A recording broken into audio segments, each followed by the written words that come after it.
we have the old junk removed, we are now ready to fabricate the turbo kit and install the Pulsar turbo. Now, in order to do all of that, I have a very exciting pallet. Oh yes.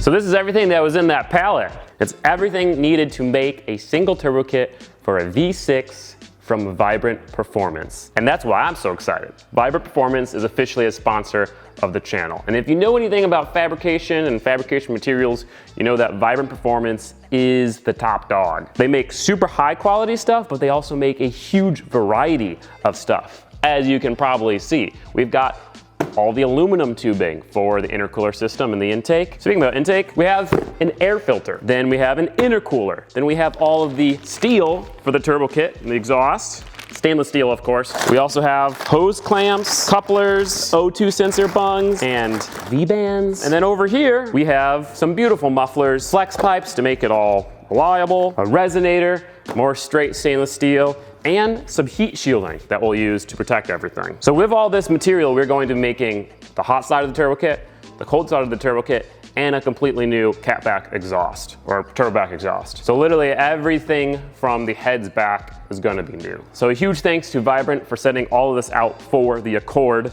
So we're gonna get started. Before we do anything with the tubing or the flex pipes or the V-bands, we actually have to mount the turbo, and not with the exhaust, with a bracket. We're gonna be solid mounting this turbo to the transmission. I'll explain why once we do it. So let's do it.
So here's our turbo mounted very solidly with this 1/4 inch bracket I made. That thing ain't going anywhere, not flexing at all, not moving. So why did I mount it to the transmission? Mounting the turbo takes all of the weight off the exhaust for one. Secondly, it allows us to use some flex pipes to allow the exhaust to expand at different rates and heat cycle over and over and over again without cracking. And since this is a daily driver and we want it to be reliable, that seemed like the best option to me. Now I also want to explain why I mounted it like this. A lot of turbo Accords, turbo J series I've seen, have the turbo in this location, but it's pointing forward. Now there's two problems with that. When it's pointing forward, A, you have to put it way up here, and then you don't have room for a full intake, which I want a full intake because it makes cooler sounds and we'll be able to route it in a place that has colder air. But then secondly, makes it so you have to run the downpipe back over the transmission through all of this wiring, where there's a lot of stuff back there that's sensitive to heat. I don't want the downpipe running by any of it. So mounting it kind of backwards like this, it'll allow me to put the intake back in that area. And then I can do all my exhaust routing right here. The only thing it gets close to is the starter and the radiator. Both are easy to protect from heat. The exhaust will come up this hole, the downpipe will go down the hole, the dump tube will go in a different hole, intake back there, compressor outlet down to the intercooler. I think it makes the most sense possible. But now we are ready to start on the manifold.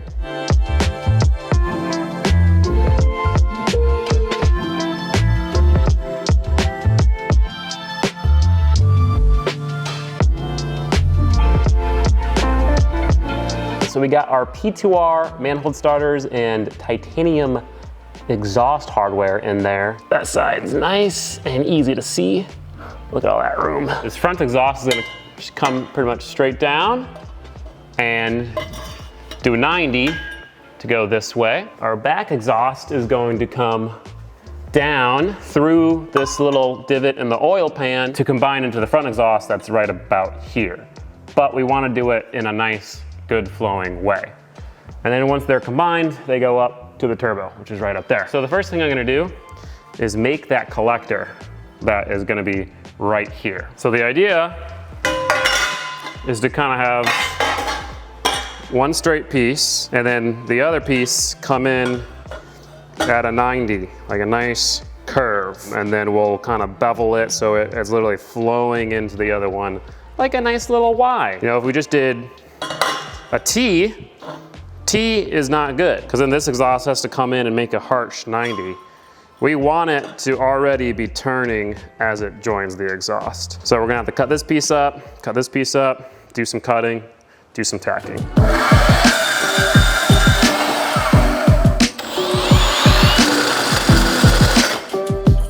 We hit the end of the road there. Tube notcher can only get us so far, so I went ahead and drew the rest by hand, and we're just gonna hit that with an angle grinder. We can clean it up later.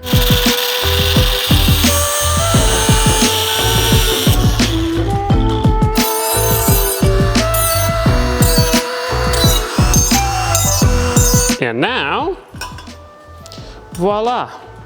Fits perfectly on that pipe. Look at that nice smooth transition.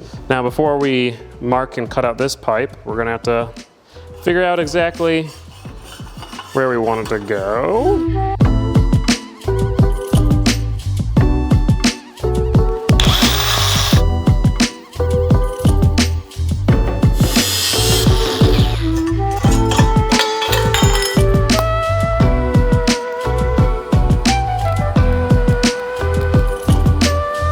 So now that this is looking good, I want to go ahead and make the rest of the up part to the actual turbo, not to the heads yet. In order to do that, we're just gonna go ahead and make a temporary mount for this thing. So we can kind of mount it right there and then do the rest of the solid piping up to the turbo.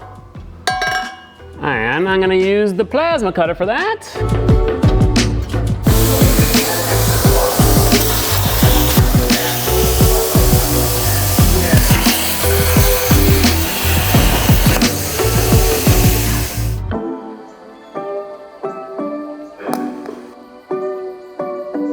So I got this bolted up here. I got lucky and I had these two pieces. I fitted them and I got it where it almost perfectly lines up to the turbo up there. Hugs the starter very aggressively, which is good, what we want, because then we have more room for the downpipe. So I think I'm gonna tack it together, see what happens. I'd say that's pretty perfect. Look at that fitment with the starter. There's a gap there. Enough to put a heat shield there. And look at all this room for the downpipe.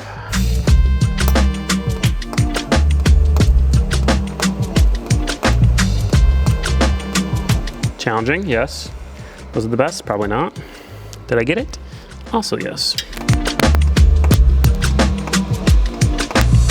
Yep, now it's all welded. So now we're gonna work on getting the exhaust from the head to this collector. We are going to work on this side first. You probably can barely see up here our P2R manifold starter. Then I cut this nice little, probably about 30-degree bend. And then we have a flex pipe.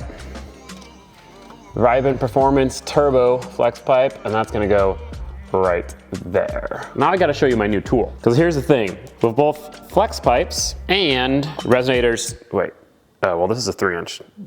Okay, well, that's not good, actually. There's a little bit of play in there. That play is fine. It makes it easier to build the exhausts, but it makes it harder to weld it, because then you're having to weld up a gap, see? So, I got an exhaust pipe expander. So you pretty much put it in this VIDS and go.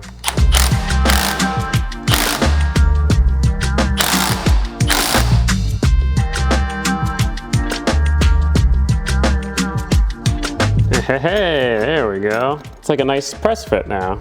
Very good. So I'm gonna go and tack that on. Just that 1/2 millimeter of expansion has helped a lot. These P2R manifold starters sure did make this a whole lot easier. Boom. Look at that. So we have our manifold start up there, going to the head, going into the perfectly fit flex pipe. Now we have to connect it to that and add a V-band, so it's unboltable. Because obviously if these two pieces are one solid piece, you can't like split them off the heads.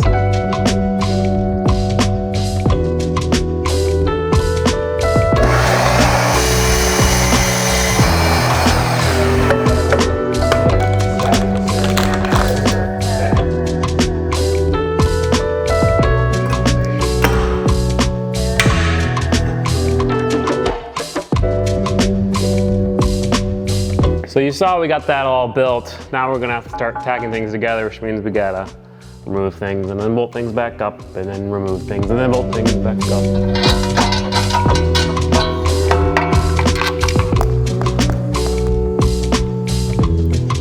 I'm very lucky that didn't just burn the shit out of me.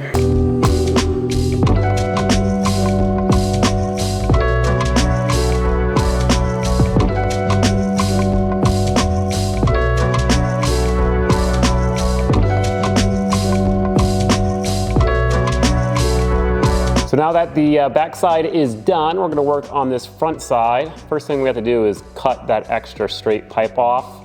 And then it's pretty much just a 90-degree bend up to that P2R manifold starter.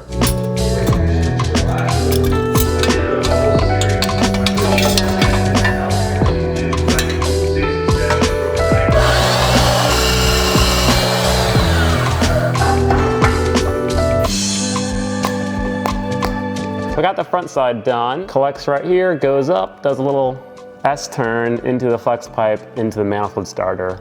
Now the only thing I'm worried about is it has to come off those studs. Will it be able to once I weld this together? Or am I gonna have to make this a two-piece system over here? Or ditch the studs for bolts? That's probably what I'd do. But gonna weld it on and hope I can remove it. Round 2 of will it remove. We'll try a left-handed one, it's gonna be rough. Oh yeah, past the studs, get it off over here. Oh, and out she comes, beautiful. All right, well, actually wait, did I speak too soon? Oh no. I might have spoken too soon. Oh no, I got it out. Yes, let's go.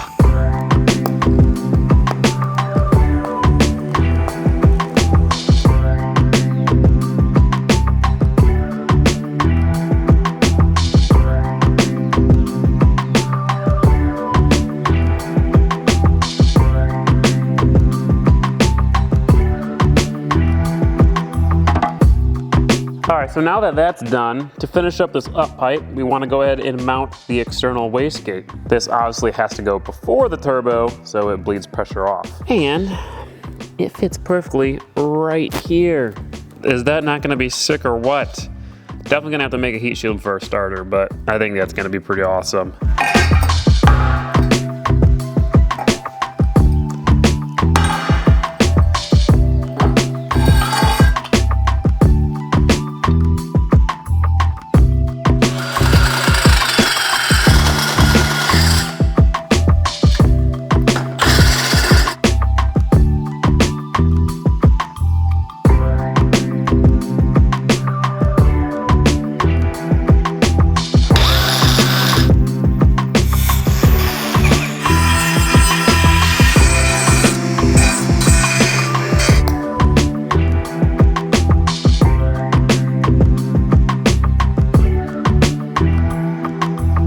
So the Pulsar wastegate has been added to the up pipe, looking awesome. We're probably gonna have to swap over to some silicone coolant hoses so those don't melt or burn, but I think besides that will be good. So we now have all the up stuff done. We have to do the down stuff. So down pipe and then the dump tube. We are gonna keep this external. So the dump tube for the external wastegate is just gonna plop right underneath the car, and the downpipe has to go back and then is eventually going to turn into a real exhaust. But both will be kind of coming out, doing a 90-degree turn and going down into this space below. So I cut this piece out of one of the UJs, and man, Turbo placement, perfect, because I don't even have to do a single pie cut. This fits right in between the radiator and the frame, like perfectly.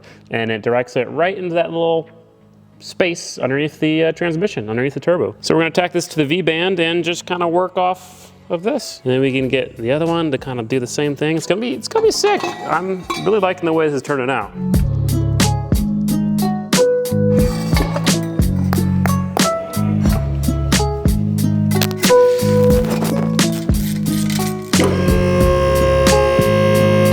So there you can see the downpipe, the uppipe and turbo.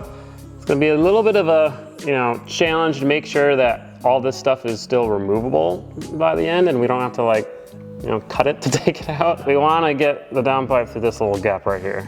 So we're gonna cut this straight piece off and probably do about a 45-degree angle to come right here. We're gonna have to protect this sensor a little bit, but that's really my only concern. That and ground clearance, but this is not a stance car, so I think we'll be fine.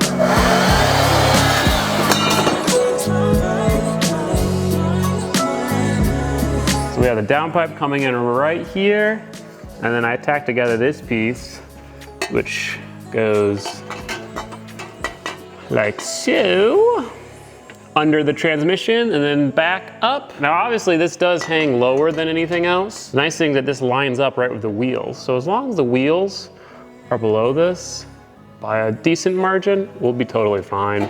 It hangs about an inch lower than the side here and probably about 2 inches lower than up here. I think it's totally fine. I'll take this over having a hot exhaust running by all my wiring. But if I tack this in, will I be able to get it in and out? Let's find out.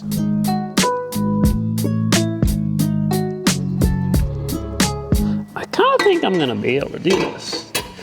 Ooh, oh, first hang up, okay. Hitting the wastegate a bit. Okay, take two. It's so close. I'm gonna try loosening the up pipe, just enough to wiggle it around. Looks like I have to remove my turbo to install my downpipe. Not ideal, but not the end of the world. See, I got it in. Took me less than 5 minutes, okay. No. And there we have it. Downpipe is in. When you look at it from the front, that's not bad at all. So our downpipe is pretty much finished. It fits really nicely, it barely clears everything. As long as it doesn't expand too much with heat, should be perfect. The only thing we're gonna do is go ahead and add this little curve right there and then slap a V-band on right there.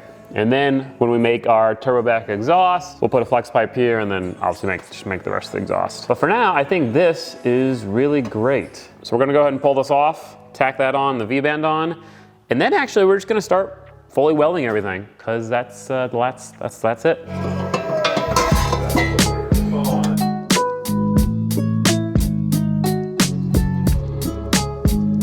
So now that the downpipe is all tacked together, we're gonna work on the wastegate dump. So here's our 2-inch tubing.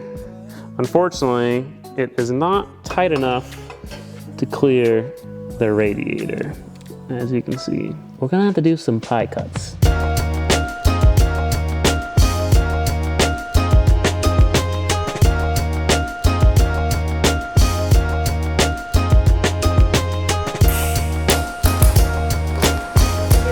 So after a lot more cutting and tacking, our wastegate dump tube is done, complete with a teardrop. And now we have our complete turbo kit, hot side only.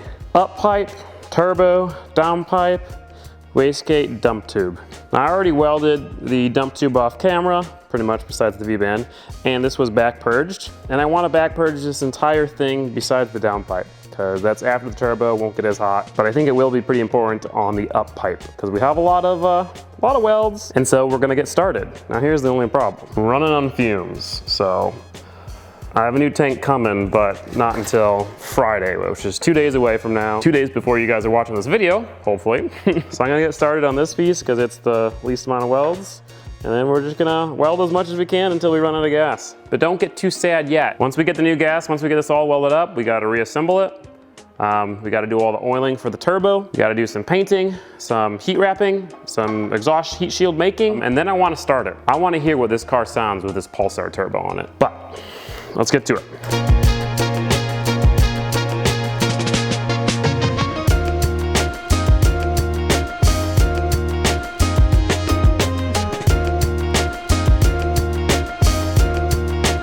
Got one piece of the up pipe fully welded up. Happy with how it turned out, but got a lot more to go.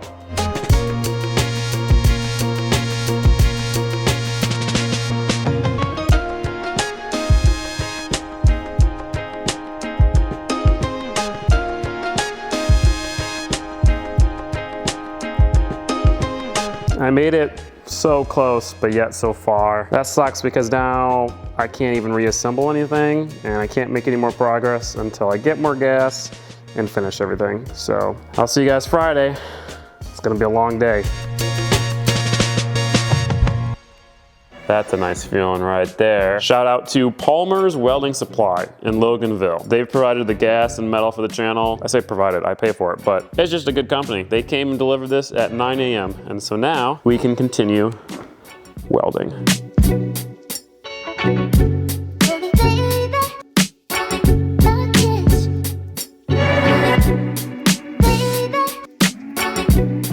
So the up pipe is fully welded up, and I went ahead and kind of put the turbo on just to see what it looks like outside the car.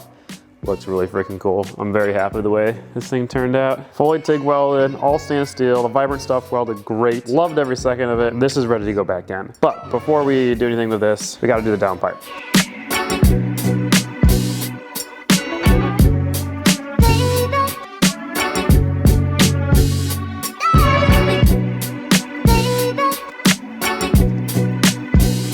So I'm officially done welding. I went ahead and back purged the downpipe anyway. Now that I have a bunch of gas, might as well. Two things before we reassemble everything. For one, I went ahead and painted the bracket for the turbo, wrinkle black. And now I have to do a little bit of heat wrapping on a few things. So a little bit on the up pipe, a little bit on the downpipe. All of that has been soaking in some water. So only gonna be doing this section that gets close to the starter.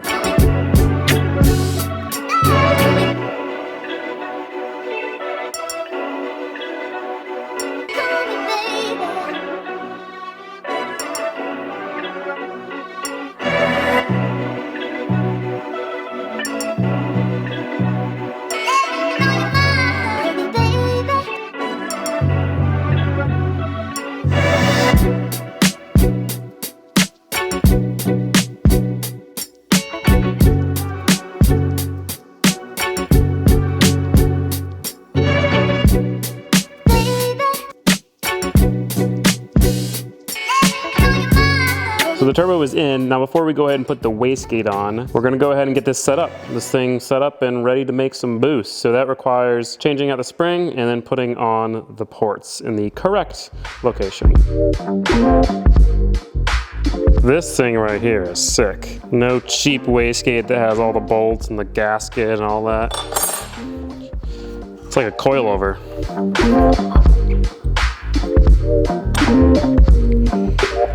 Okay. So this thing currently has a 14 PSI spring in it. Pulsar gives you a bunch of different springs to go from 3 PSI all the way up to pretty much as you want if you put all of them in. This right here should be a 5 PSI spring, and that's perfect because 5 PSI plus the manual boost controller will be able to get about 7 to 8, which is pretty much what we want.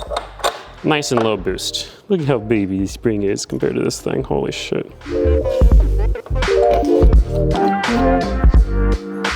That's sick.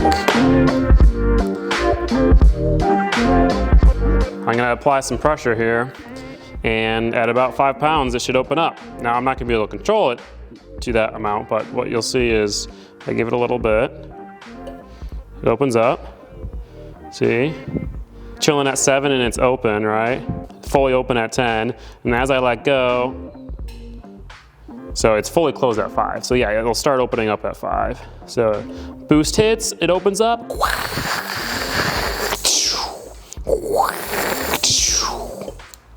Very nice. The reason why I do that is because I want to make sure that I've got the right port on the right thing and it all works with the right boost before it's in the car. Too many times have I put a wastegate on wrong and damaged something, or it just boost crapped and we didn't know, maybe it was the wrong spring or something, blah, blah, blah, blah. Just always do it. It takes 5 minutes, guys.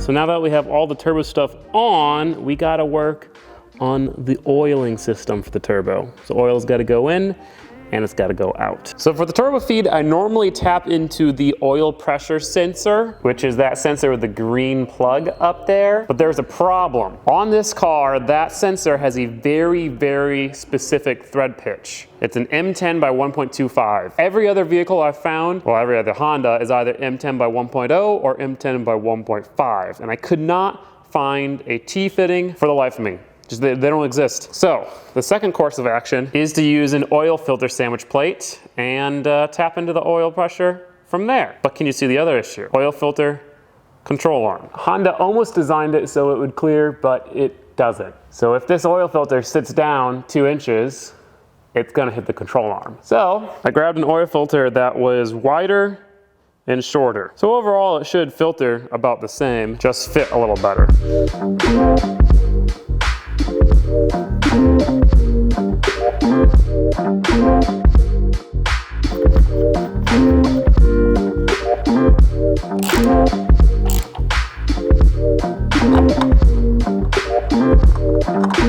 We'll obviously cycle the suspension to make sure it doesn't hit, but that's looking pretty good. So there we have that, and then I even attached the line that goes up into the engine bay right now.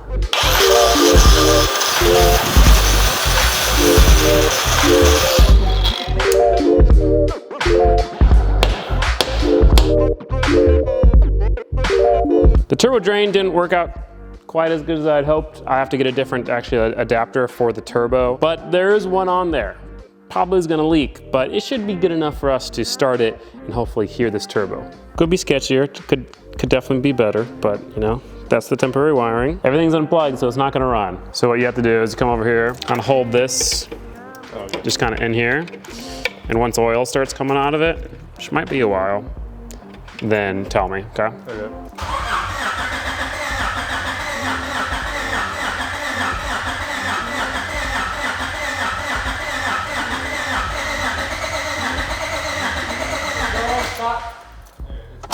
It's going? Nice. All right, so now we can put it all together and hopefully hear it run. Plug in, plug in, plug in.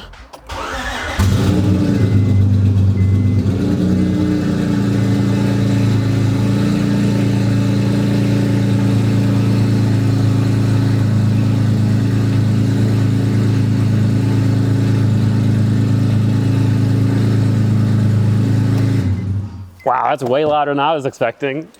Oh, bro, this is already leaking. Shitty fucking shit. Amazon special turbo feed line, ain't it? Gonna go and start it again.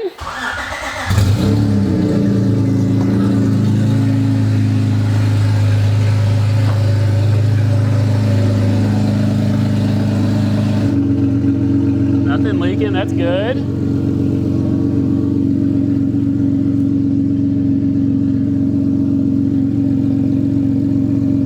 Turbo spinning.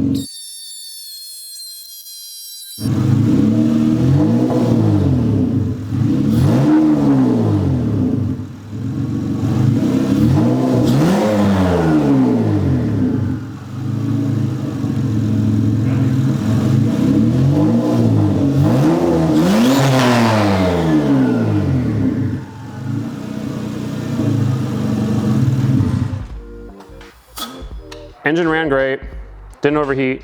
That all works still, that's good. Turbo's clearly working. The exhaust seems like it's getting to the turbo and out the turbo without any leaks. Turbo's spinning, it's getting oil. I wish it was a little louder in terms of whistle at idle and stuff, but that's okay. I was planning on doing a exhaust valve right at the front, literally like pretty much like this. That's gonna be too loud.